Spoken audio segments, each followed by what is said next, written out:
बंदगी साहिब। घूंघट का पट खोल रे तोहे पीवा मिलेंगे। घूंघट का पट खोल रे तोहे पीवा मिलेंगे। घट घट में वही साईं बसतु है। कटुक वचन मत बोल रे तोहे पीवा मिलेंगे। घूंघट का पट खोल रे तोहे पीवा मिलेंगे। सदगुरु कहते हैं घूंघट का पर्दा हटाओ तभी तुम्हें पीवा मिल सकता है। जैसे कोई लड़की हो, नई नई शादी हुई हो, घूंघट काढ़ी हो और अपने पति को ठीक से देखना हो तो घूंघट उतारना होगा, तभी पति को ठीक से वो देख पाएगी। सदगुरु इसका आध्यात्मिक अर्थ लेते हैं और कहते हैं कि अज्ञान ही वो पर्दा है, अविद्या ही वो आवरण है जो तुमको आत्म साक्षात्कार नहीं करने दे रहा है। इसलिए इस अज्ञान को, इस अविद्या को हटाओ तभी तुम्हें स्वरूप साक्षात्कार, आत्म साक्षात्कार हो सकता है। अविद्या क्या है? अनित्य शुचि दुखानात्म नित्य शुचि सुखात्म ख्याति अविद्या। अविद्या है अनित्य में नित्य समझना, अशुचि में शुचि समझना, दुख में सुख समझना और अनात्म को आत्म समझना, यही अविद्या है। शरीर अनित्य है, सभी लोग जानते हैं कि 80 के बाद इसको जाना है, नित्य तो है नहीं।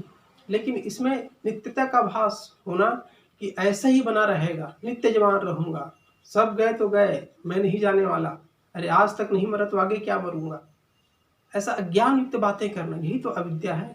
अनित्य में नित्य की अविद्या है। शरीर गंदा है, जो कुछ भी खाते पीते हैं अंततः मल बन के बाहर निकलना है। संतों ने कहा मल बनाने की फैक्ट्री है यह शरीर, तो गंदा तो है ही, लेकिन इसको बहुत शुद्ध समझना, पवित्र समझना, ये अशुचि में शुचि मानना है। तीसरा अविद्या क्या है? दुख अनात्म, दुख और अनात्म। दुख शरीर से मिलता ही है, हर व्यक्ति को पता है। 40 के बाद तो कोई ना कोई छोटा मोटा बीमारी शरीर को लग ही जाता है और 60 के बाद तो फिर बीमारी का घर ही है।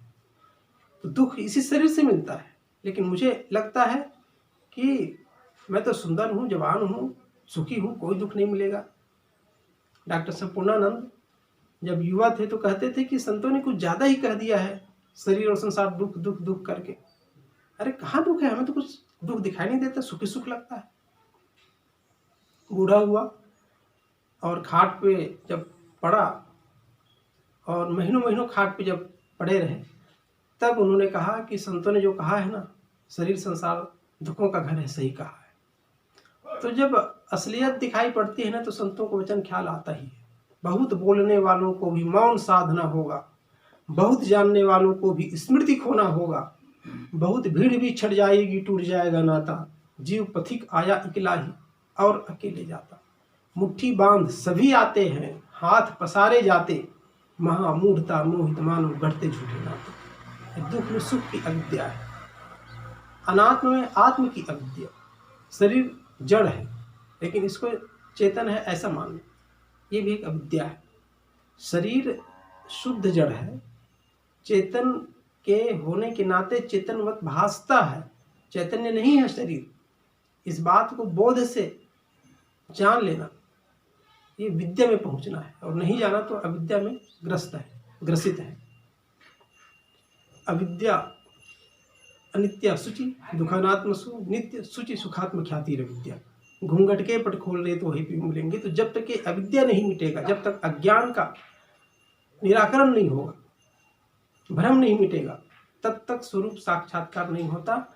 स्वरूप साक्षात्कार अज्ञान, भ्रम, अंधविश्वास, अवैज्ञानिक मान्यताएं, भ्रमपूर्ण धारणाएं की परिसमाप्ति के बाद ही आत्म साक्षात्कार होता है। भ्रम रह कर मैं आत्मदर्शन नहीं कर सकता। घट घट में वही साईं बसतु है, कटुक वचन मत बोल रे। सभी घटों में तुम्हारे ही समान साईं का निवास है। सब जीव तुम्हारे ही समान है, सब सुख चाहते हैं, सब सम्मान चाहते हैं, सब आदर चाहते हैं। किसी को दुख मत दो, अपमानित मत करो, बन सके सहयोग करो, सेवा की भावना आपके मन में हो, तो समझो आपका जीना सही है। आज तो लोग व्यंग बोलने में पीछे नहीं हटते, दूसरों को चुभे, ठेस लगे, यही बोलने में अपनी वीरता समझते हैं। ये बहुत गलत है, वाणी का घोर दुरुपयोग है। घर परिवार में आज जितने झगड़े झंझट देखे जाते हैं ना, सबके मूल में गलत वाणी का प्रयोग है। उल्टा सीधा बोलते हैं, खुद भी दुखी होते हैं, दूसरों को भी दुखाते हैं। मन निर्मल हो तो वाणी गलत निकलेगी ही नहीं, लेकिन मन तो गंदा रहता है, इसलिए जो बोलते हैं सब गंदी गंदी वाणी का प्रयोग होता रहता है घर में। मधुर वचन है औषधि, सतगुरु का है कि वचन इतना कीमती है। मधुर वचन है औषधि, कटुक वचन है तीर। कटु वचन तो तीर के समान है, चुभता है सीधा। और श्रवण द्वार हुए संचरे साले सकल शरीर, जो कान के माध्यम से भीतर घुसता है और पूरे शरीर को सालता रहता है, पीड़ा देता रहता है। इसलिए मधुर वचन है औषधि, कटुक वचन है तीर। कभी कटु वचन का प्रयोग ना करें, मीठा बोले। घाव काहि पर घालो, जित देखो तित प्राण हमारो, किसको मैं चोट पहुंचाऊं, क्योंकि जहां देखता हूं वहां मेरे ही समान साईं का निवास है, मेरे ही समान चैतन्य का निवास है। इसलिए सबको प्रेम दे, आदर दे, सम्मान दे, क्योंकि जो मैं देता हूँ वही मुझे मिलता है। प्रेम दे करके प्रेम मिलेगा, आदर दे करके आदर मिलेगा, सम्मान दे करके सम्मान मिलेगा। मैं दूसरों को अपमान दूं, चाहूँ वो मुझे सम्मान दे, कभी नहीं हो सकता। बोया पेड़ बबूल का आम कहाँ से खाए, इस बात को हमेशा याद रखने की जरूरत है। सम्मान चाहता हूं तो दूं, प्रेम चाहता हूं तो प्रेम दूं, आदर चाहता हूं तो आदर दूं। बस जो चाहता हूं देना शुरू करूं, बस मिलेगा ही। तो प्रेम आदर पाने का यही सबसे सरल उपाय है कि जो मैं चाहता हूं ना वही मैं दूं। मैं लोगों से चाहूं और किसी को दूं ना, तो इससे मुझे नहीं मिल सकता है। खेतों में पहले बीज डालना पड़ता है, त्याग करना पड़ता है, तब उससे कई गुना के रूप में आता है। और खेत में बीज डालूं ना मैं, त्याग करने में पीछे हटूं नहीं, बीज डालना पड़ेगा, बीज नष्ट होगा, खो जाएगा मेरा, तो फिर कई गुना के रूप में फसल प्राप्त नहीं कर सकता मैं। तो पहले देना तो सीखें। घट घट में वही साईं बसत है, तुम्हारे ही समान साईं का चैतन्य का निवास है। इसलिए कटु को वचन मत बोल रे, कभी भी किसी के सामने कटु वचन का प्रयोग मत करो। कटु वचन दूसरों को भी जलाता है, और बोल करके मैं भी जलता हूँ। कटु वचन कहा कि मैं सुखी नहीं हो सकता, दूसरों को दुख पहुंचा करके मैं सुखी नहीं हो सकता। हरदम मीठा वचन, मीठा सबसे बोलिए, सुख उपजे चहु ओर। वशीकरण एक मंत्र है, तजिए वचन कठोर। एक राजा बहुत सुंदर मकान बनवाया था और लोगों को बुलवाता था कि इसमें कुछ खामी हो तो बताओ, सुधारा जाएगा। कई लोग आते थे, कुछ खामियां बताते थे, बहुत तो प्रशंसा ही करते थे। एक व्यक्ति आया, उसको बहुत बोलने का ढंग नहीं था, तो आकर गौर से देखा तो राजा ने सोचा कि लगता है बहुत बड़े पारखी हैं, ये कुछ जरूर बताएंगे खामी, उसका सुधार में जरूर करूँगा, ऐसा सोच रहा था। तो कहा कि राजन, आपने मकान तो बहुत बढ़िया बनाया है, हाँ बस एक गलती जरूर की है कि इसका गेट छोटा है। तो मुझे इस बात की चिंता है कि आपका इतना मोटा शरीर, जब आप मर जाएंगे तो कैसे निकालेंगे इस छोटे गेट से। उसको बहुत गुस्सा है, राजा तो राजा, उसको जेल में डाल दिया। पागल आदमी हमारे मरने की बात सोचता है। 2 दिन बाद उसकी पत्नी को पता चला कि हमारे मिस्टर को जेल में डाल दिया है राजा ने। आया, बहुत विनती किया कि छोड़ दो हमारे स्वामी को, वो 60 के पार हैं और आप तो जानते हैं बुढ़ापे में बुद्धि ऐसी नष्ट हो जाती है, माफ़ कर दें। और रही बात मकान की, तो मकान तो बहुत सुंदर है, हमें तो कुछ खामी नज़र नहीं आती। और कदाचित आपकी मौत हो जाए तो फिर आपको गेट से निकालने की क्या ज़रूरत है। अरे इतना बड़ा मकान है, यहीं खोद के गाड़ दिया जाए, ज़रूरत क्या है आपको बाहर निकालने की। तो राजा फिर गुस्सा हुआ, उसको भी जेल में डाल दिया। 2 दिन बाद उसका बेटा आया, उसने भी गिड़गिड़ाया कि हमारे माता पिता बुजुर्ग हैं, छोड़ दो, उनको कहने का ढंग नहीं है। और रही बात मकान की, तो मकान तो बहुत बढ़िया है। और रही बात आपके शरीर की, तो मोटा होना कोई गलती थोड़ी है।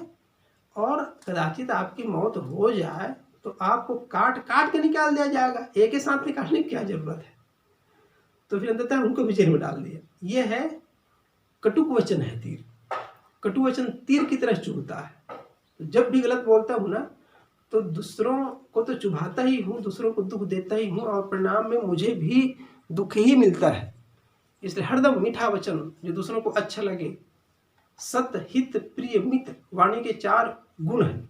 सत्य बोले और जितना हो सके सत्य को प्रिय करके बोले, सत्य, और हितकारी हो, प्रिय भी हो लेकिन हितकारी हो। ऐसा नहीं बात कि ठाकुर सुहाती प्रिय प्रिय बोलते रहे। सत्य हो, सत्य को जितना हो सके प्रिय बना करके बोलो, और प्रिय भी हितकारी हो, और थोड़ा बोले, कम बोले। ये वाणी के गुण हैं। इसको जो व्यक्ति अपने जीवन में अपनाता है सदैव प्रसन्न रहता है और मस्तानगी में जीता है, खुद सुखी रहता है, औरों को सुख देता है। इस बात पर हम सबको चिंतन करने की आवश्यकता है। साहिब बंदगी साहिब।